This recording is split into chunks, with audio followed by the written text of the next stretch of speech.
কৰি বিচাৰি থকা বন্ধুসকলৰ বাবে এটা নতুন আপডেট আছে। অসমৰ এখন বিশ্ববিদ্যালয়ত HSLC আৰু ডিগ্ৰী পাছ কৰা প্ৰাৰ্থীসকলৰ বাবে নতুন ৰিক্ৰুটমেণ্ট আৰম্ভ কৰিছে। ৰিক্ৰুটমেণ্টটো ৰিলিজ কৰিছে আপোনালোকৰ বটদ্ৰৱা ইউনিভাৰ্চিটিৰ ফালৰ পৰা। আপোনালোকৰ এড্ৰেছটো হ'ল বালাজী পাঠশালা হয় আৰু আপোনালোকৰ ইমেইল এড্ৰেছটো ইয়াত লিখা আছে এইটো হয় আৰু ৱেবছাইটটোৰ এড্ৰেছটো এইটো হয়। য'ত নেকি আপোনালোকৰ এইটো ৱাক ইন ইণ্টাৰভিউ হয়। চ' আপোনালোকে ইণ্টাৰভিউ দিলে পাছ কৰিব পাৰিব যদি ইণ্টাৰভিউ ভাল হয় আৰু এইটো আপোনাৰ টেম্পৰাৰী বেচিছত হয়। আৰু যেতিয়া আপোনালোকে ইণ্টাৰভিউ দিব যাব তেতিয়া আপোনালোকৰ ডকুমেণ্ট লৈ যাব লাগিব। ষ্টেণ্ডাৰ্ড ফৰ্ম এখন ফিল আপ কৰি লৈ যাব লাগিব।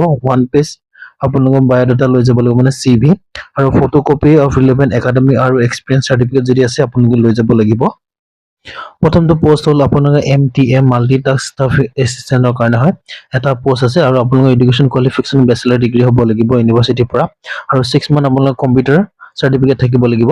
মিনিমাম এজ আপোনালোকৰ 18 পৰা 40 বছৰ হ'ব লাগিব আৰু দৰমহা আপোনালোকক 15,000 টকা দিব আৰু ইণ্টাৰভিউ ডেট আপোনালোকৰ 18 তাৰিখে হয়। আৰু দ্বিতীয়টো পোষ্ট হ'ল আপোনালোকৰ মাল্টিটাস্ক ষ্টাফৰ কাৰণে হয়, কম PA টু ৰেজিষ্টাৰ কাৰণে হয়। বেচেলাৰ ডিগ্ৰী লাগিব, আপোনালোকৰ ডিপ্ল'মা লাগিব কম্পিউটাৰ এপ্লিকেশ্যনৰ কাৰণে আৰু বয়স আপোনাৰ 18 পৰা 40 বছৰৰ ভিতৰত হ'ব আৰু দৰমহা আপোনালোক 15,000 টকা দিব আৰু আপোনালোকৰ ইণ্টাৰভিউ 18 তাৰিখে হয়। আৰু 3 নম্বৰ পোষ্টটো হ'ল মালিৰ কাৰণে, আপোনালোকৰ মেট্ৰিক পাছ কৰা হ'লেই হ'ব। কোনো এক্সপিৰিয়েঞ্চ চাৰ্টিফিকেট যদি আছে ভাল, নহ'লেও চলিব আৰু বয়স আপোনাৰ 18 পৰা 40 বছৰৰ ভিতৰত হ'ব লাগিব। দৰমহা আপোনালোকৰ 10,000 টকা দিব আৰু ইণ্টাৰভিউ আপোনালোকৰ 19 তাৰিখে হ'ব। যদি এই ভিডিঅ'টো ভাল লাগিলে লাইক কৰিব, কমেণ্ট কৰিব, শ্বেয়াৰ কৰিব আৰু ছাবস্ক্ৰাইব কৰিবলৈ নাপাহৰিব।